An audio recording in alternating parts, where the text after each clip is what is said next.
श्री दुर्गा सप्तशती प्रारंभ अथ प्रथमो अध्याय।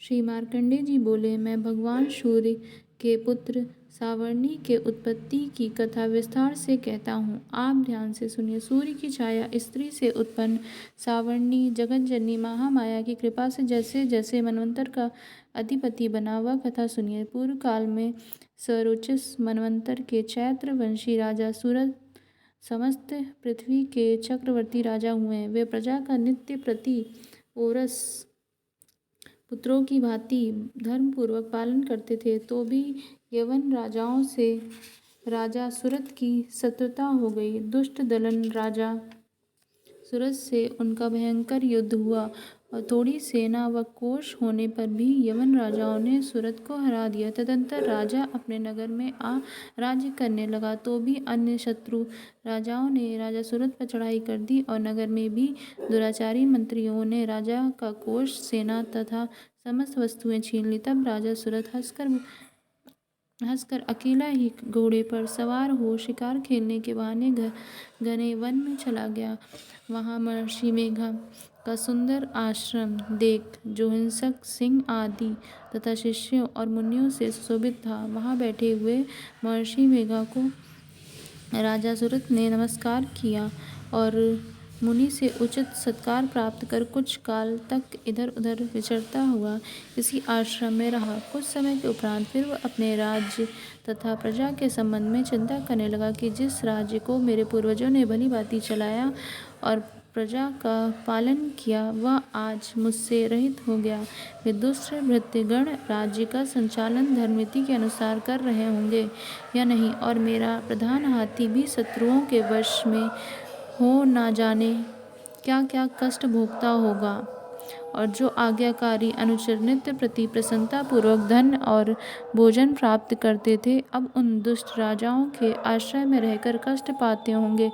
और मंत्रीगण राजकोष को कुमार्ग में ही व्यर्थ ही अपव्यय करते होंगे। जो धन मेरे पूर्वजों ने बड़े परिश्रम से संग्रह किया था, वह नष्ट हो गया होगा। इस प्रकार वह राजा राज्य की सभी बातों की चिंता करने लगा। कुछ समय पश्चात एक दिन महर्षि मेघा के आश्रम के समीप एक वैश्य को आते देख राजा ने उस वैश्य से पूछा, अरे भाई, तुम कौन हो और यहाँ क्यों आए हो? तुम्हारा मलिन मुख शोक युक्त क्यों दिखाई देता है? इस प्रकार राजा सूरत की बातों को सुनकर उस वैश्य ने राजा सूरत से कहा, हे राजन, मैं समाधि नाम का एक वैश्य हूँ। मेरा जन्म धनवान कुल में हुआ। मेरे दुष्ट स्त्री पुत्र आदि ने धन के लोभ में मुझे घर से निकाल दिया और मेरा धन छीन लिया। मैं धन स्त्री पुत्र से रहित हूँ।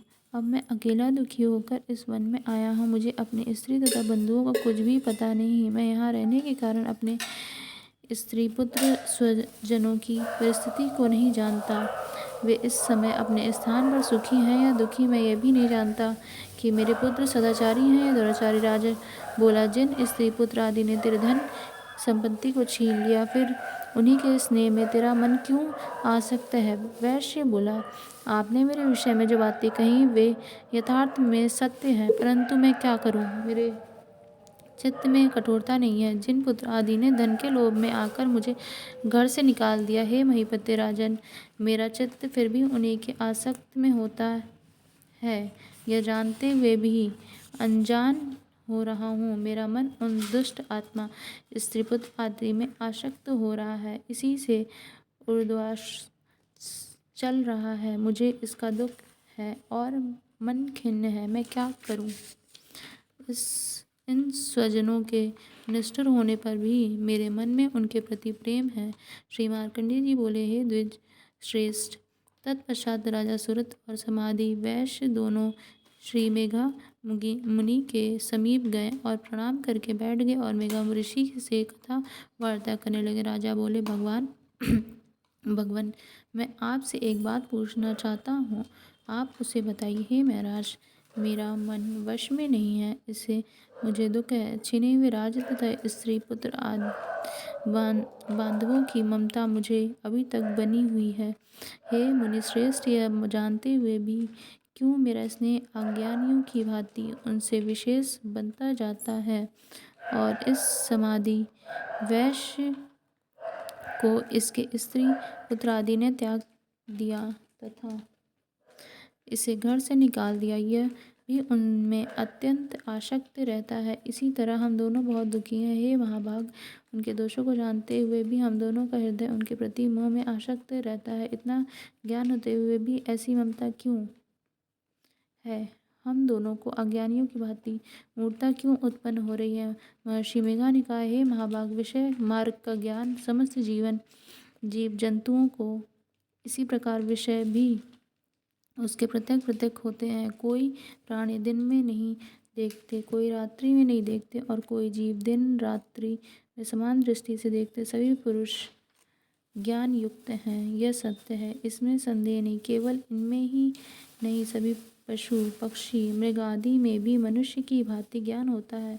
वह स्थूल ज्ञान है। जैसे मनुष्य में आहार आदि की इच्छा उत्पन्न होती, वैसे ही पशु पक्षी में भी आदि में भी आहार विहार निद्रा तथा मैथुन की इच्छा उत्पन्न होती है। ज्ञान होने पर भी पक्षियों को तो देखो, वे स्वयं भूखे होने पर भी मोहवश अपने बच्चों की चोंच में स्नेह से दाना डालकर प्रसन्न होते हैं। मनुष्य भी अपने पुत्र पौत्रों के साथ इसी प्रकार व्यवहार करते हैं, किंतु वह पालन पोषण का बदला लेने की इच्छा से। किंतु जब हमारी वृद्धावस्था आएगी तब हमारा पालन वे करेंगे। हे नरश्रेष्ठ, क्या हम तुम नहीं देखते? पुत्र आदि उनका भरण पोषण न भी करे तो ही माता पिता तो करते ही हैं, क्योंकि विश्व की स्थिति को रखने वाली महामाया के प्रभाव से मोह के गड्ढे में डाल दिए गए हैं।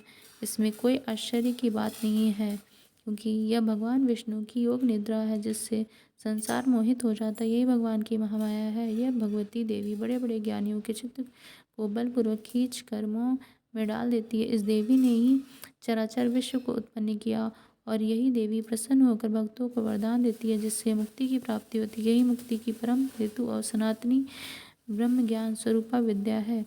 यह भगवती ही संसारिक बंधनों की हेतु तथा सर्वेश्वरी। राजा बोले, हे भगवान, आप जिसे महामाया कहते हैं वह कौन सी देवी है?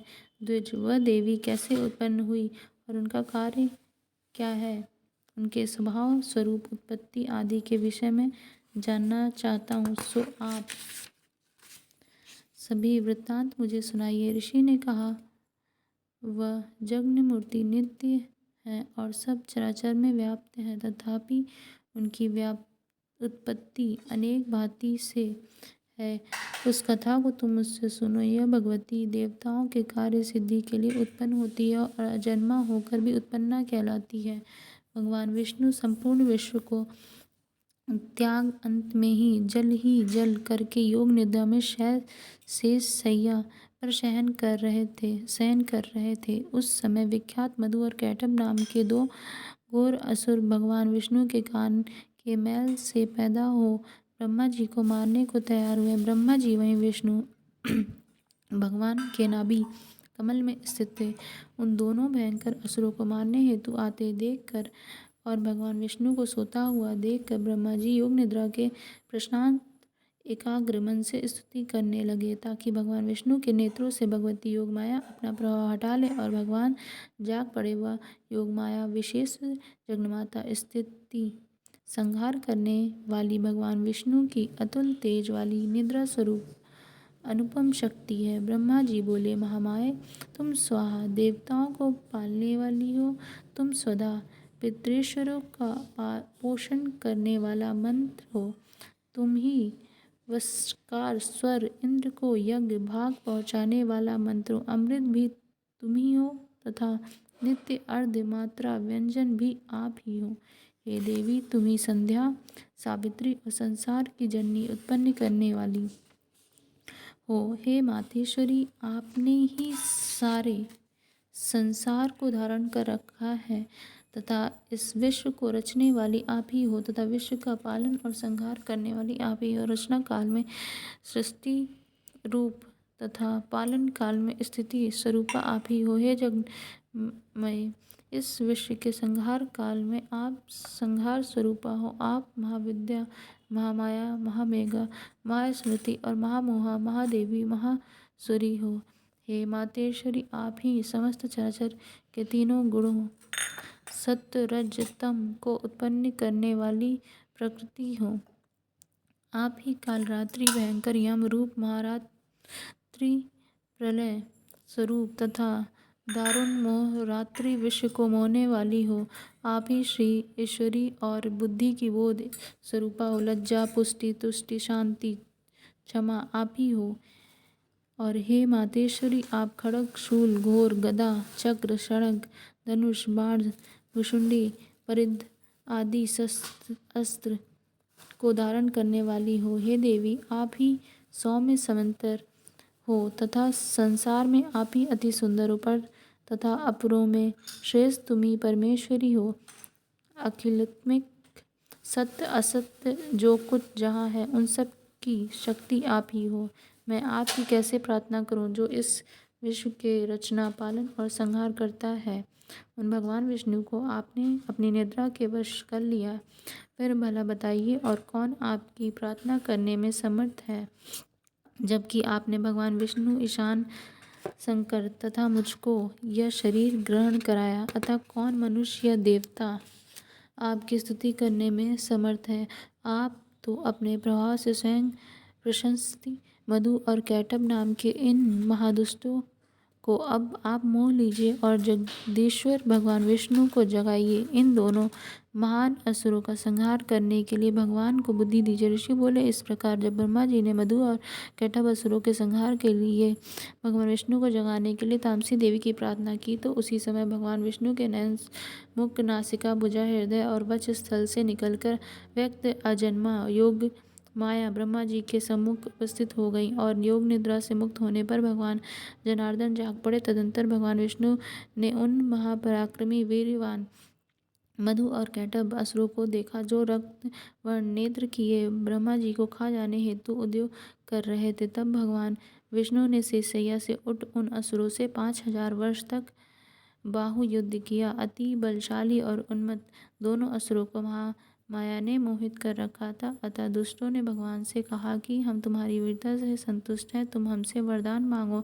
भगवान ने कहा, यदि तुम मुझ पर प्रसन्न हो तो मेरे हाथ से तुम्हारी मृत्यु हो, मैं तो केवल यही वर चाहता हूँ। ऋषि ने कहा, इस भांति जब भगवान विष्णु ने उससे यह वरदान ले लिया तो वे भगवान से कहने लगे कि हमें सर्वत्र जल ही जल दिखाई देता है, इसलिए हे भगवान, हमारा वध उस स्थान पर कीजिए जहाँ पृथ्वी पर जल न हो। ऋषि मेघा ने कहा, तब शंख, चक्र, गदा धारण किए भगवान विष्णु ने उनसे तथास्तु कहा दोनों के सिर अपनी जांघों पर रखकर चक्र से काट दिए। इस प्रकार यह महामाया देवी श्री ब्रह्मा की स्तुति करने पर स्वयं प्रकट हुई थी।